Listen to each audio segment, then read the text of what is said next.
Well, my mother was a diabetic, so I was just saying, I'm a diabetic. Are you sure? I did not feel anything. I didn't feel, I'm just saying, why do I have diabetes? I don't feel anything, other than, you take the needle, you stick your fingers, and and it shows that your blood sugar is up a little bit. But then I said, well, it's because of my weight.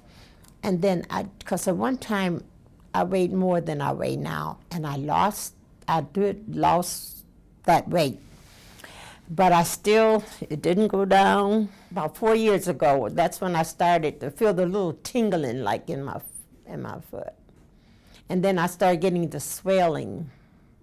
And I thought it was because when I was younger, I would do a lot of activities and running, and I'd sprain my ankle or something like that. And I thought, my grandmother always said, when you get older, you'll feel it. And that's what I thought I was feeling. And then my toenails started getting a little thicker on some of the toes. I was to see the doctor, and he had to give me the shot for my feet because of the burning of my toes and the feeling of walking, like you feel it, like you're walking on balloons, at least to me. And what was devastating to me is that, well, my mother, she had amputation because what happened, her toes started and they cut the half of the foot.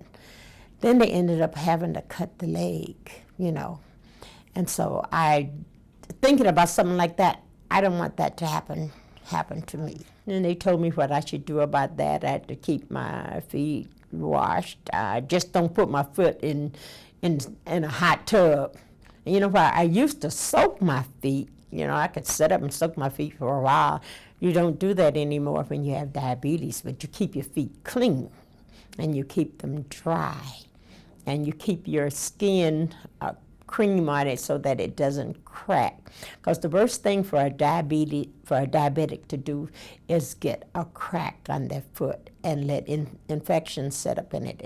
Your feet have to be taken care of. That's very important. Be sure you see your doctor like you're supposed to. And how you find out is start off by getting your yearly exam. Women are good about going to get the mammogram, but there's other things that you need to do. Get them to test your blood, your urine, and you can find out whatever is wrong with you. I'm blessed. I have a sister that's a support person.